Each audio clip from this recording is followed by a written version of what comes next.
What is going on, Todd? This is Darius at Auto Fair Nissan in Stratham, and in front of me you're going to see two cars. On the right you're going to see our 2020 Sentra SV, and on the left you're going to see the 2020 Altima S.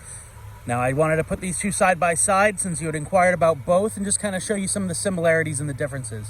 Starting off with similarities in the front, you're going to see that the overall styling is going to be very similar. The Altima is going to have the additional parking lights at the bottom with the grill inserts there that the Sentra is going to have slightly different styling of and doesn't have the light down there. They have slightly different shaped headlights, but very similar overall. Both going to have the big V-motion grill and the all the black grill plastics in there that you're seeing. Size-wise, the Sentra is going to be just a little bit smaller. It's ever so slightly narrower. So take a look at that from directly in the front. We'll move over here, pan it to the Altima. You can see the Altima is just a little bit wider. The Altima is also going to be longer. So I'm going to come around the side here of the Sentra, and you'll be able to see the length difference there, hopefully. So right there, they're pretty lined up. And as we walk to the back, see the Altima has that little extra room in the back. But fairly similar in size. The Altima is going to have a little bit more room for your backseat passengers. So let me just show you right here what that's going to look like. Sorry, it's a little bit dark, so it's not the easiest to see right now. But you got ample room in the back of the Sentra, but the Altima is just going to be a little bit more. So,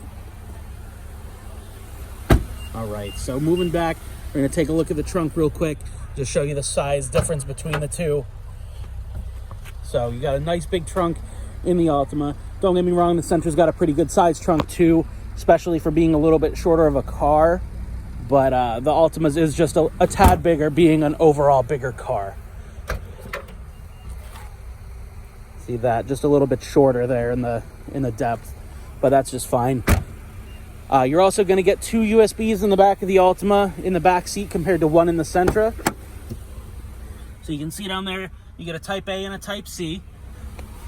And they're illuminated. The one in the Sentra is not going to be illuminated, and it's just going to be a Type A. So that's back there for you for your backseat passengers.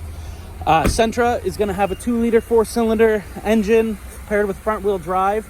It's going to make about 150 horsepower under the hood of this one. And then the Altima is going to have a 2.5-liter 4-cylinder that's going to make about 190. So about 40 extra horsepower in the Altima, and its bigger size. It is a little bit heavier of a car overall, so it kind of does make up for it. I'm going to show you the interiors of both of them here. I'm just going to hop right in the passenger side and lean over for you. You'll see a lot of similarities here as well. So, steering wheel, you're going to have the D-shaped steering wheel with your controls integrated in right there on it. You also get intelligent cruise control. With this one, it has the distance pacing function. It's trying to focus here. There we go. You can see it there on the very right-hand side. That button's going to be for your distance pace function. But your dash is going to be pretty much the same. That's very standard for Nissan right now to have this style of dashboard in the middle. Moving over here, you're going to have a CarPlay compatible radio system here. So if you have an iPhone or an Android, you can use Apple CarPlay or Android Auto with this one. It's Bluetooth enabled, Sirius XM enabled.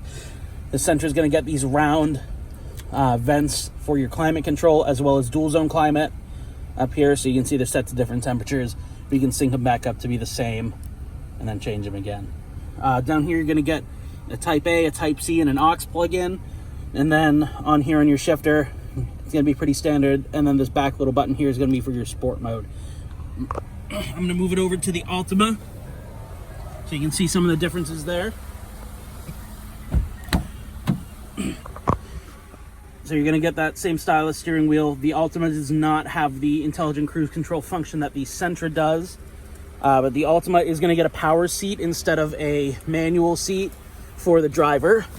As I hop in here, you'll see dashboard's pretty much the same right there as what you see in the Sentra. Then moving over, you get that same radio system, same capabilities. It's the exact same unit there for you. You're going to have these, like the longer vents here instead of the circular ones, so slightly different styling, and then single zone climate control in this one. Same plugins right there underneath for you. and then your shifter's all going to be the same, start button's in the same spot. Overall layout between the two cars is going to be very similar. So ultimately, it could come down for you to what kind of size you need, if you like the power difference, fuel economy. Honestly, fuel economy is going to be very similar between the two. So what you should do is you should come on down, you should check both of them out, take them both for a drive. The Altima is going to feel a little bit heavier than the Sentra, but it does have a little bit more power.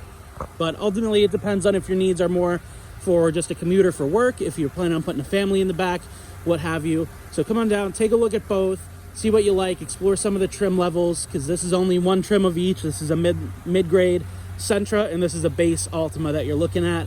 So we've got plenty of both. As you can see back here, this is a line just of Sentras. So you have plenty to pick from. Come on down, take a look. We're at 45 Portsmouth Ave in Stratham. Thanks, Todd.